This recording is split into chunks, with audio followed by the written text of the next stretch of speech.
مولاي صل دائما أبدا بك خير الخلق مولاي صل وسلم أبدا على خير الخلق كلهم محمد سيدي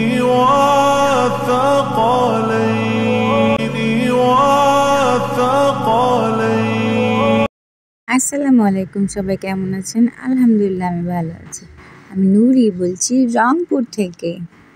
তো এটা হচ্ছে ঈদের 2 দিন আগে আমি একটা আংটি বানাইতে দিয়ে গেছিলাম না আমার ব্রেসলেট বানানোর সময়, তো সেটা নিতেই আমি যাচ্ছি। এটা হচ্ছে ভার্সিটি গেট।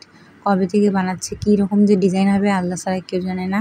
তো আমি আর আম্মু এখানে অর্ধেক রাস্তায় আসি, রিক্সা কিংবা অটোর জন্য আসি। এই যে চলে আসছি স্বর্ণকারের দোকানে। তো আমার আংটিটা আমার একটা আঙ্গুলও হচ্ছে না, এত বড় বানায় দিছে। সেই জন্য আবার আমাদেরকে বললো একটু তাহলে বসতে হবে, আর কেটে আবার ঠিক মাপে বানাই দিবে। আচ্ছা ঠিক আছে, সে বসে আছি। আম্মু আবার আছে রোজা, তো আরাফাতের রোজা। তো আম্মুকে বললাম যে এখন তো বাসা যাইতে পারবো না, আমরা যাইতে যেতে রাস্তায় যদি নিয়েও যাই খাবার, তাও রাস্তায় ইফতারের সময় হয়ে যাবে। তো আমি বললাম যে তাহলে আম্মু আপনার জন্য আপনি বাসা বাইরে ইফতারি করেন। তো আমি যখন খাইছি না, আমার তখন মনে ছিল না ক্যামেরা অন করার কথা। তার মানে এখনও প্রফেশনালি ব্লগার হইতে পারিনি, যে যা করতেছি আমি কখন কি করতেছি আমার লাইফে আমি দেখাইতে পারতেছি না, ভুলে যাই। পরে আম্মু যখন খাচ্ছে তখন আমার মনে পড়ছে, আল্লাহ আম্মু আমি না ভিডিও করলাম না, আপনি একটা ভিডিও করি। তাই আম্মু বলতেছে কর। তো এরপরে আমি আর আম্মু কফি খাইছি।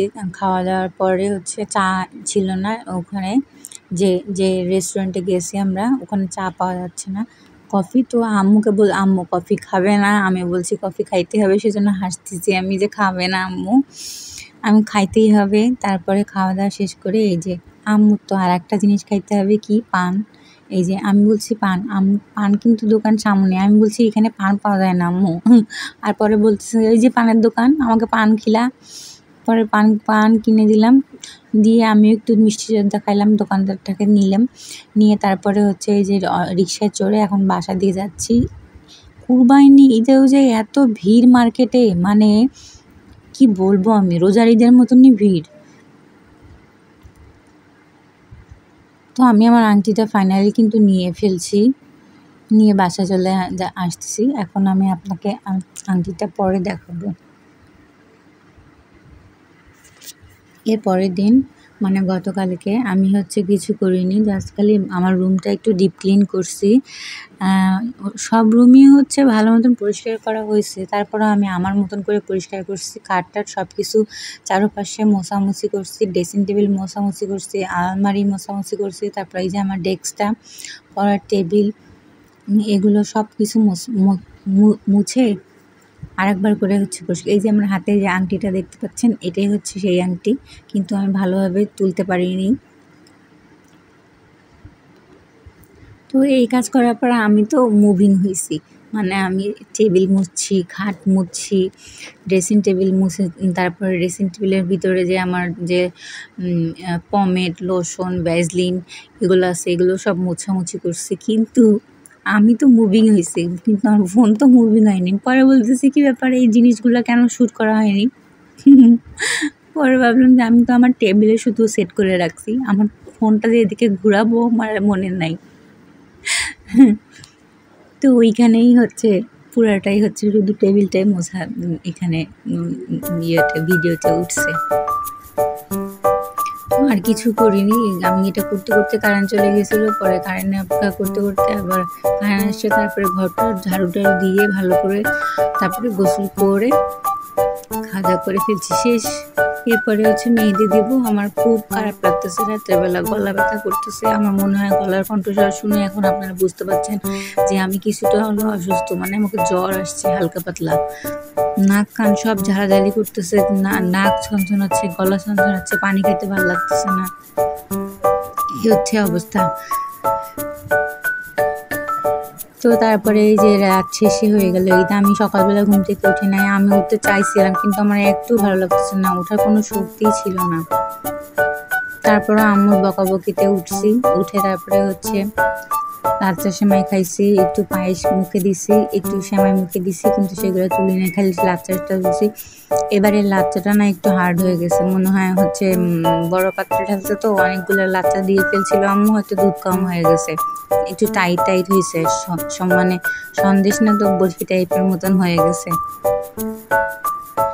তো সবার ঈদ কেমন কাটলো? কুরবানি ঈদে অবশ্যই কুরবানি দিয়েছেন নিশ্চয়ই, সবাই ব্যস্ত ছিলেন। আমার আম্মুও ব্যস্ত ছিল, আমি কোনো কাজ করিনি, আমার আম্মু বড় আব্বু কাজ করছে।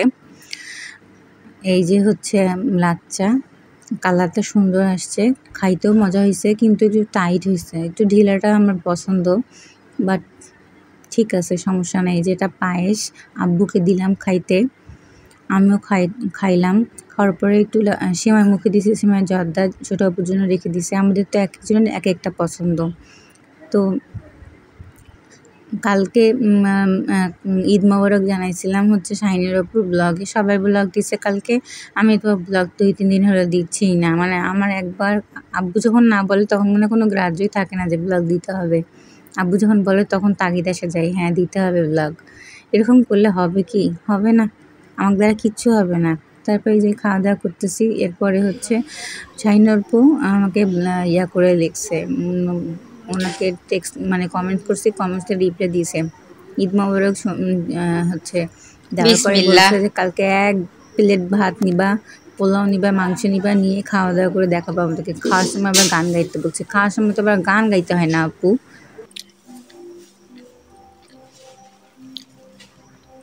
আর একটু সিদ্ধ হবে আম্মু।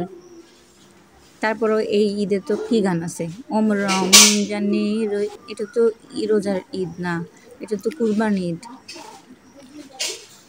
আমি আব্বুকে বাড়ি দিলাম একটা বাটিতে, আমি বাড়ি নিলাম, নিয়ে খাইতেছি। আম্মুকে বললাম যে আর একটু সিদ্ধ হবে, আমার ভাইয়া তো আছে আর একটা, এগুলো কি রান্না করছো, রান্না করতে পারো নাই, কিছু নাই, সিদ্ধ হয়নি, আরও সিদ্ধ দাও, ঝোল গাঢ় হবে, এমন তেমন হ্যান ত্যান চিলি করতেছে। আম্মুর সাথে কথা বলতেছে। তারপরে আম্মু আবার ভালো করে প্রেশার কুকারে আবার জাল টাল দিয়ে নয় দিছে, তারপরেও খাইছে। তো আমিও খাচ্ছি, আব্বু খাচ্ছে, বাবু এখন খাবে। আমি আবার পানি খাইতে পারতেছি না, আমি এই জন্য কোক সাথে করে নিছি, 1 ঢোক কোক খাচ্ছি, আর এই যে এরকম করে ভাত খাচ্ছি। তো এইভাবে আমার কুরবানি ঈদ গেল। সবাইকে ঈদ মোবারক বলা হয়নি, ঈদ মোবারক, ঈদ মোবারক, ঈদ মোবারক।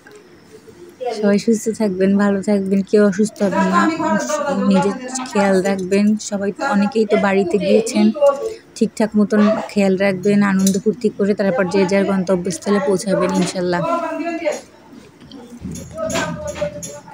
তো এই পর্যন্তই আজ, আবার নতুন ভিডিও নিয়ে হাজির হব। আমার আংটিটার নামই ছবি অ্যাড করে দিব, সবাই কেমন হয়েছে বলবেন আংটিটা। সবাই ভালো থাকবেন, সুস্থ থাকবেন, আল্লাহ হাফেজ। আবার বলতেছি ঈদ মোবারক, ঈদ মোবারক, ঈদ মোবারক।